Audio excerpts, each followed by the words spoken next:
Welcome student.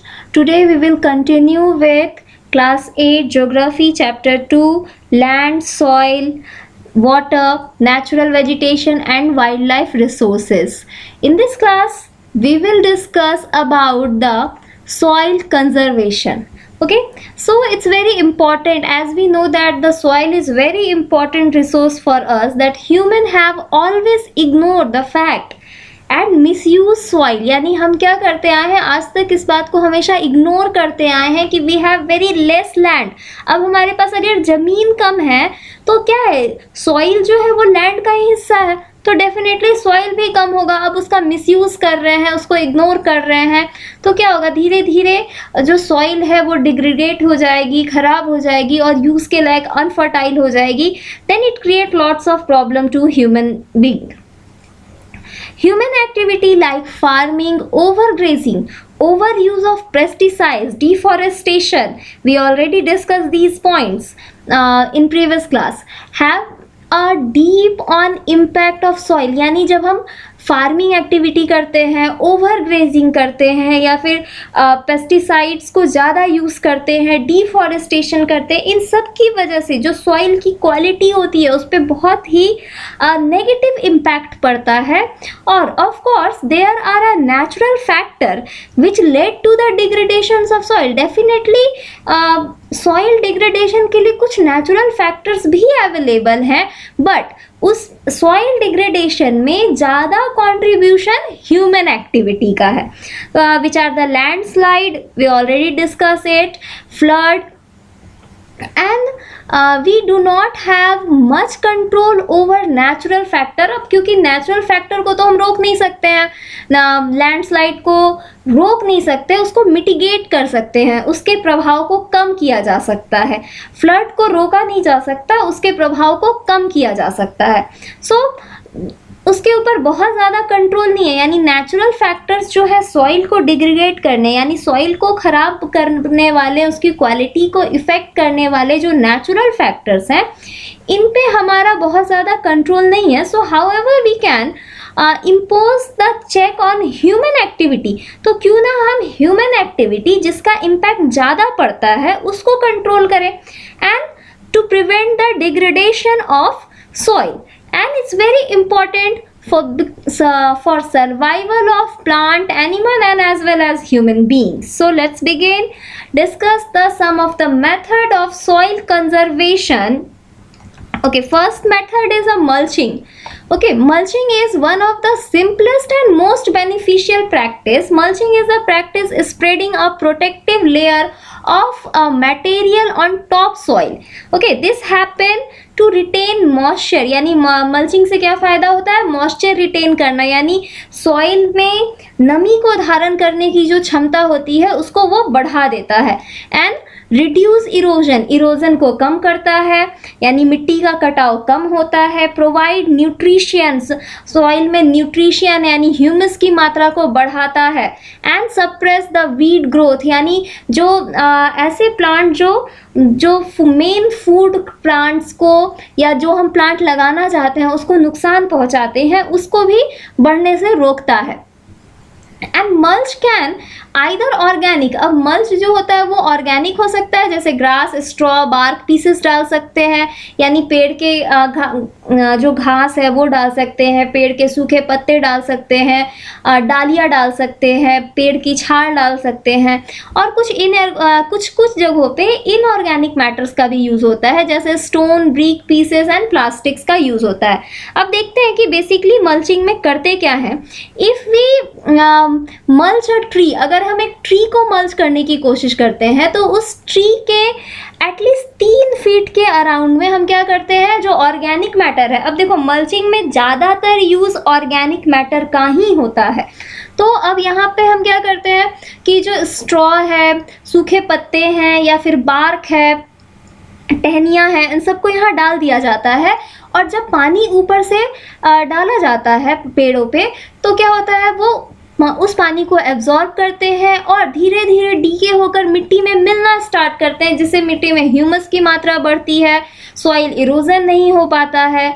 और क्या होता है, और उससे जो ज़रूरी न्यूट्रिशन है प्लांट को बढ़ने के लिए वो भी मिल जाता है।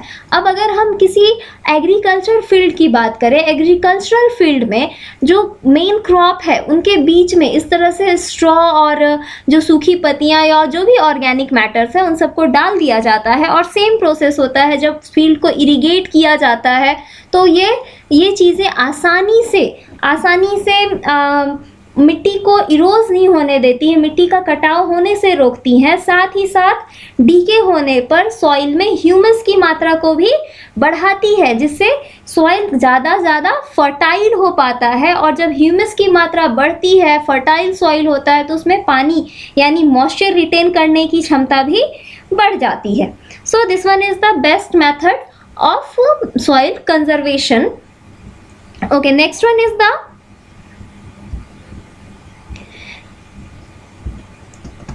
Next one is the counter barrier. Okay, material like stone, grass or soil is used to make the barrier. अब क्या करते हैं कि कुछ माउंटेन रीजन पे या हिली स्लोप्स पे, अब क्या है कि अगर मैं हिली स्लोप्स की बात करूं, okay, if I draw a हिली स्लोप, तो क्या होगा, अगर यहाँ से पानी को बहाया जाए तो पानी आसानी से नीचे आ जाएगा।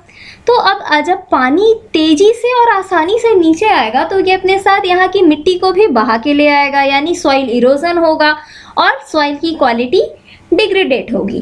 तो इन दैट केस यहाँ हम क्या करते हैं, सॉइल के लिए यहाँ बैरियर बना देते हैं, जिससे कि जो सॉइल है वो आसानी से इरोज नहीं हो पाता। सो we use material like stone, grass or soil is used to make a barrier, trench are also create so that the water can collect and seep inside and land instead of washing away the soil. होता क्या है कि counter barrier इस तरह से हम क्या करते हैं, स्टोन्स का यूज़ करके यहाँ पे एक बैरियर बना देते हैं। ठीक है, यहाँ पे एक बैरियर बना दिया गया।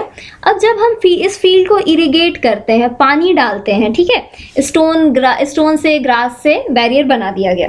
तो अब जब हम यहाँ पे इरिगेट करते हैं तो क्या होगा, पानी बहेगा तो तेजी से, लेकिन सारी मिट्टी को बहाकर कहाँ जमा करेगा, इस एरिया में जमा कर देगा, यानी मिट्टी यहाँ से यहाँ नहीं आ सकती।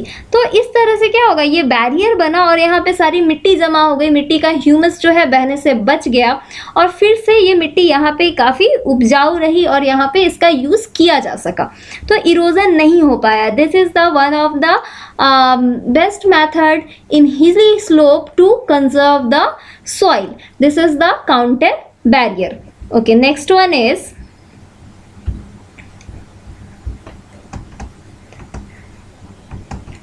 okay, next one is the rock dam.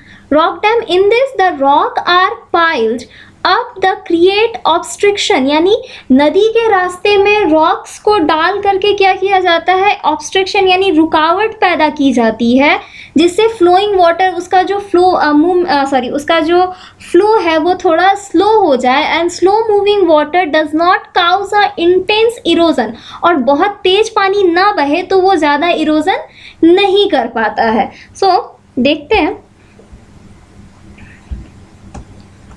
Okay, in rock dam इस तरीके से क्या किया जाता है, नदी के बीचों बीच में यहाँ पे पत्थर, लकड़ियाँ, पेड़ की टहनियाँ डालकर यहाँ पे बैरियर्स बना दिए जाते हैं, जिससे नदी का जो बहाव है वो धीमा हो जाता है और नदी जो मिट्टी का कटाव है वो कम करती है, बहुत ज़्यादा मात्रा में नहीं कर पाती, क्योंकि हम देखते हैं कि पानी का बहाव जितना तेज होगा वो मिट्टी यानी सॉइल का इरोजन उतनी ही तेज गति से करेगी। ठीक है, तो जब हम यहाँ पे ऑब्स्ट्रिक्शन डाल देते हैं यानी बैरियर्स डाल देते हैं, रुकावटें पैदा करते हैं नदी के रास्ते में, तो नदी का जो फ्लो है वो अपने आप धीमा हो जाता है, कम हो जाता है, जिससे वो इरोजन नहीं कर पाती है, उतना ज़्यादा इरोजन नहीं कर पाती है।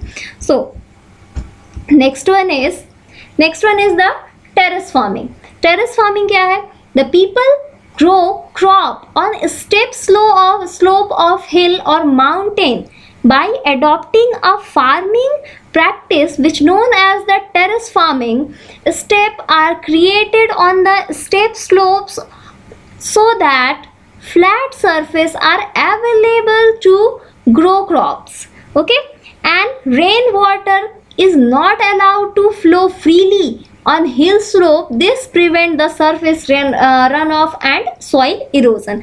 अब क्या कहते हैं कि हिली एरिया में, जब लोग हिली एरिया में रहते हैं, जहाँ लोग हिली एरियाज में रहते हैं उस जगह पे ये मेथड अडॉप्ट किया जाता है सॉइल इरोजन को रोकने के लिए।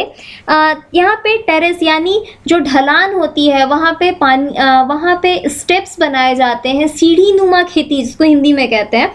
तो यहाँ पे सीढ़ियों की तरह बना दिया जाता है। यहाँ एक इमेज है, यहाँ देख सकते हैं हम लोग। तो इस तरह से बना दिया जाता है जिससे पानी का जो बहाव है वो धीमा हो सके और रेन वाटर जब बारिश होती है तो बारिश के पानी के साथ मिट्टी का जो इरोजन है, सॉइल का जो इरोजन है वो इतना ज़्यादा ना हो सके। So we have seen there is a terrace farming in mountain region. अब क्या होता है कि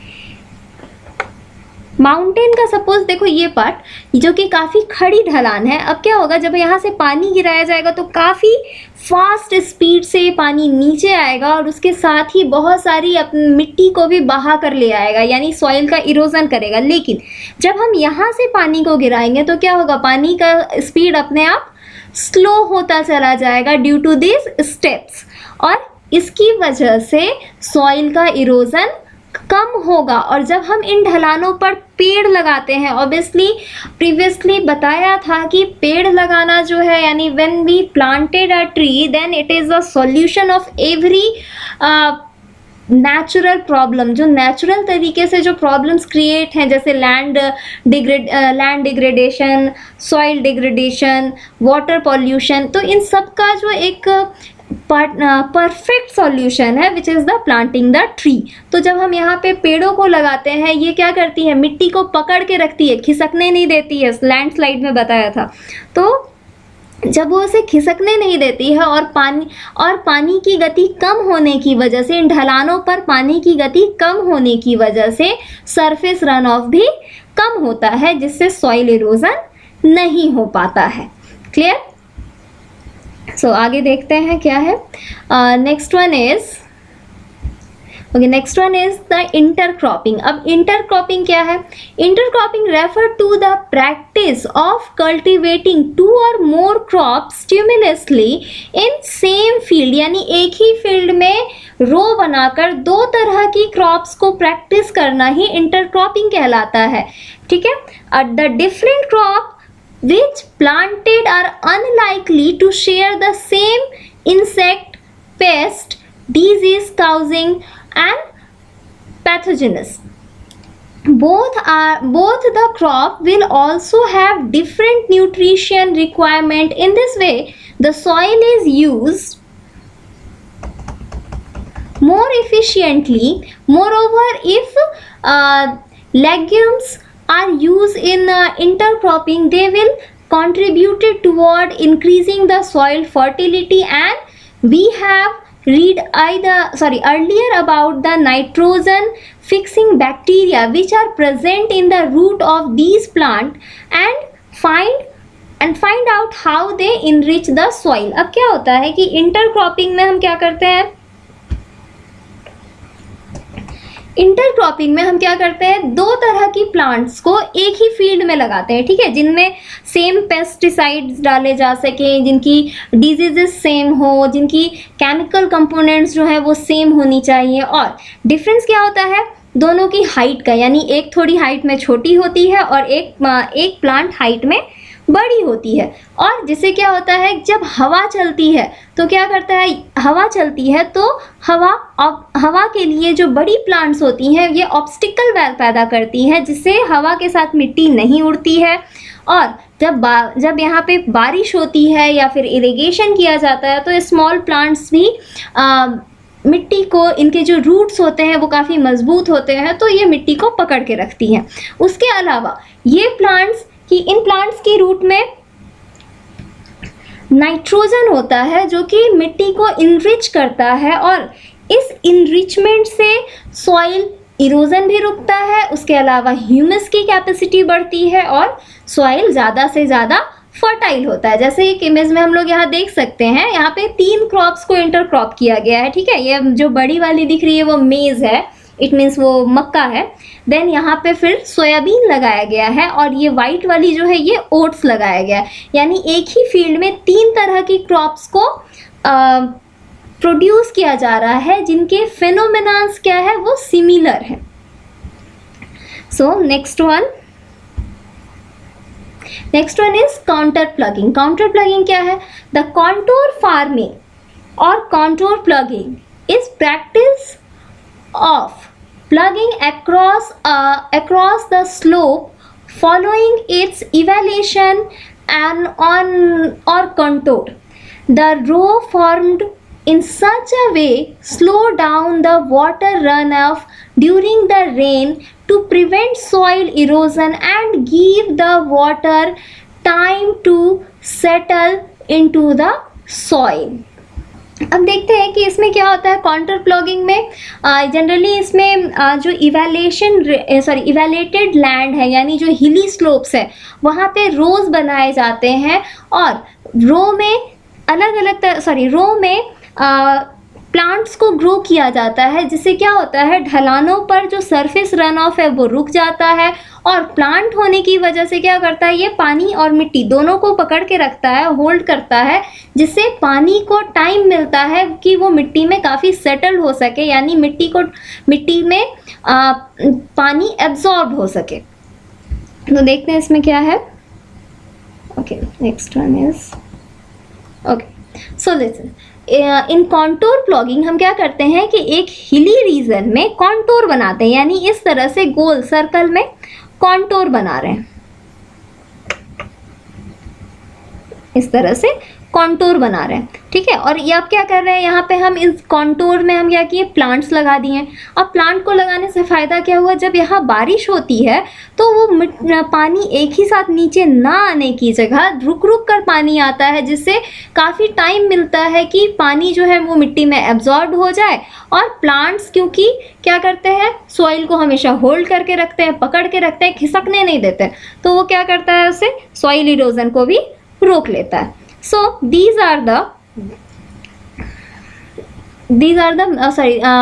is the method of contour plugging.